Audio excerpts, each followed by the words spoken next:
Hello guys, it is Research Series, and in this session I want to teach you how to perform ANCOVA analysis or analysis of covariances.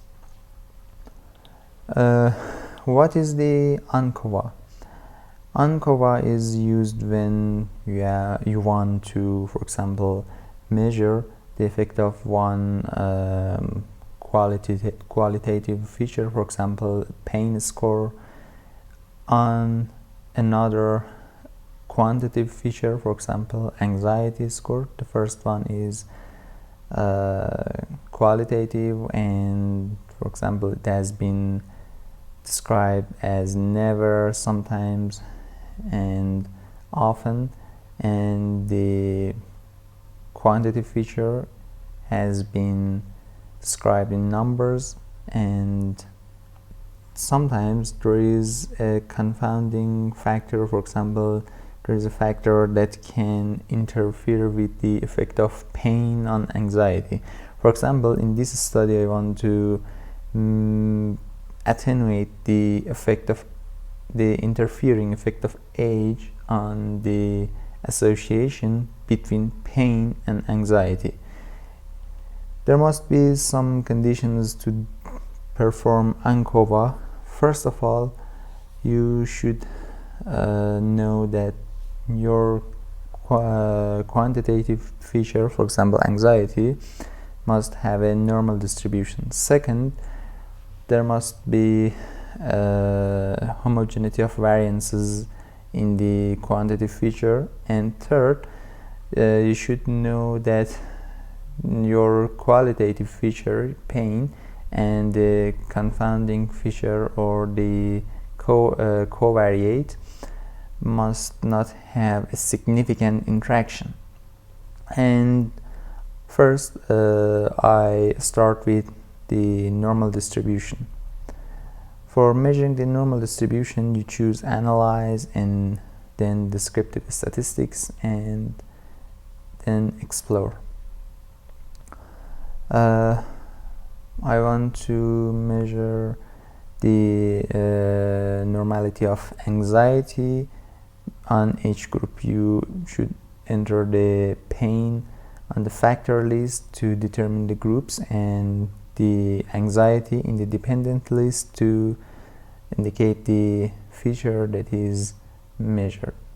And you click this icon, plots, and you must tick normality plots with tests and histogram if they are not chosen, and then OK.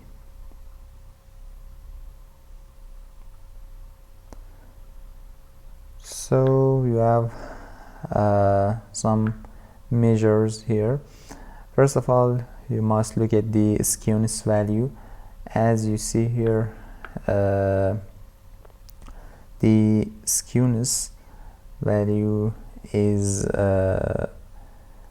less than 1, and it shows that in this group the patients who had never anxiety, they have a normal distribution, and for patients who sometimes have anxiety, skewness is again less than 1, and in patients who often have anxiety, it is less than -1. A skewness value of between -1 to +1 shows that your dataset has normal distribution.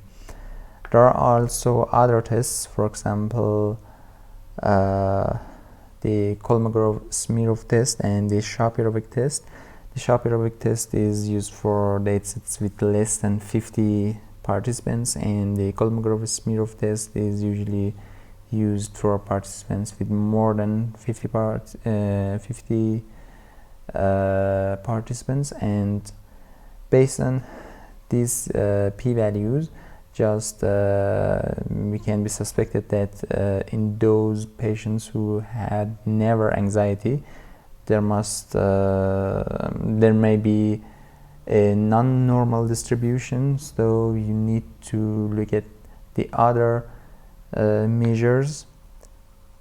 The other measures includes histogram. This shape is typical for a normal distribution, and as you can see here, your groups have mostly a normal distribution in based on histogram.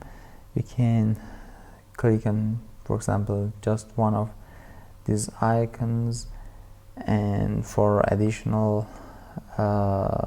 changes, and you can click this icon and it shows you that there is already a normal distribution. There are also other tests, for example the stem and leaf plot.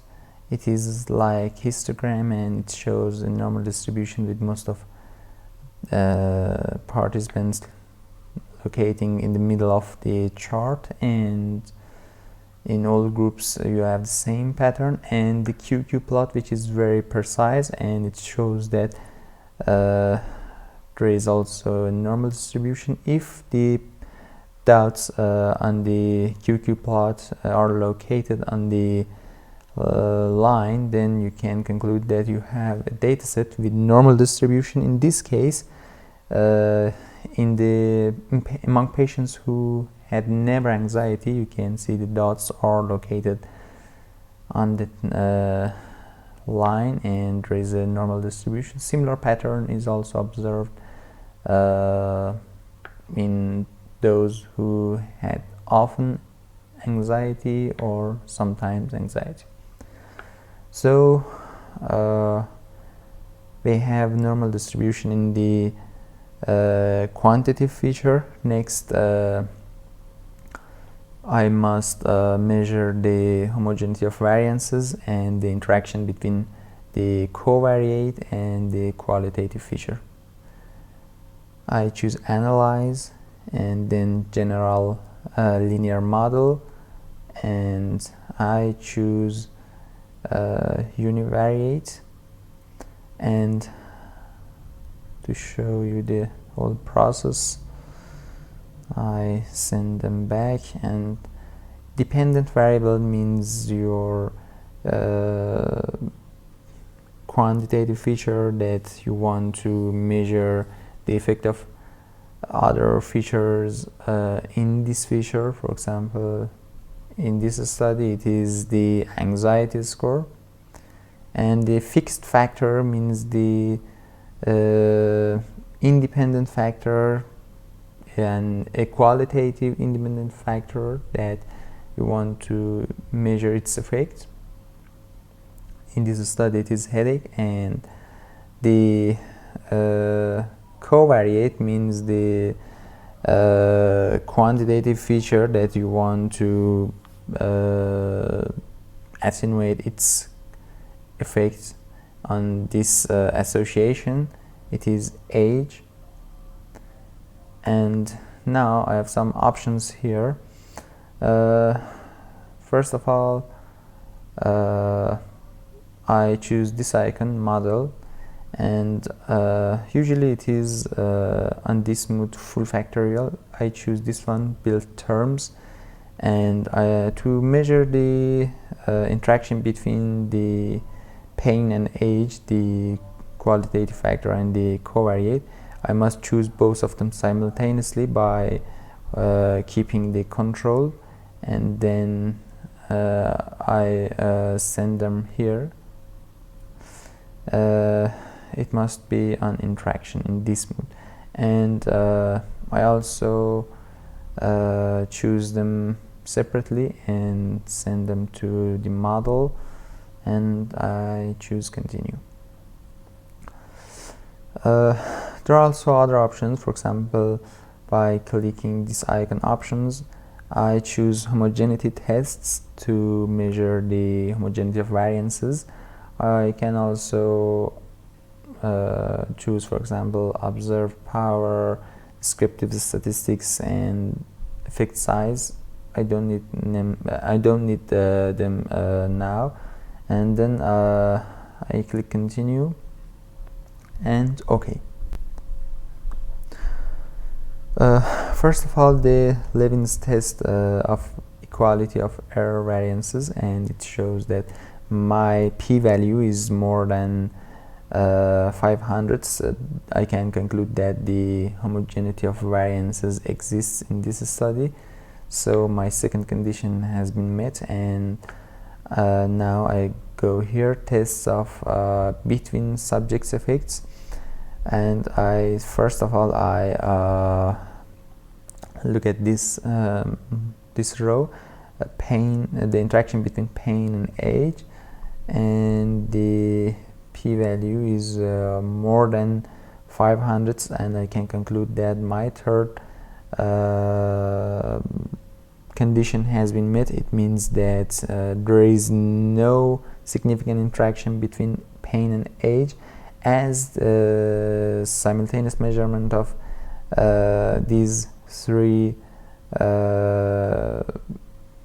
variables can affect the p-value of age and pain separately. I need to remove the interaction between pain and age from this analysis and again run the analysis. So I close this window and I choose analyze and general linear model, univariate, and I choose the model and remove this cycle. So I click continue and okay.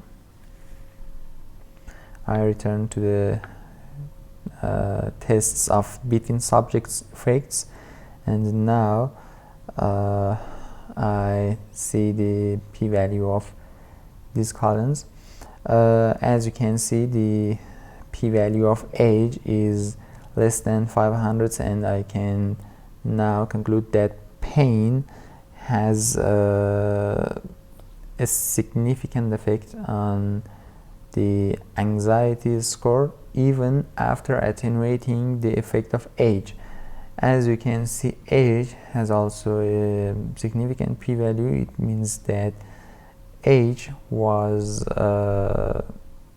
significantly affecting the outcome. It means age was significantly affecting the anxiety score, so I needed to attenuate its effects.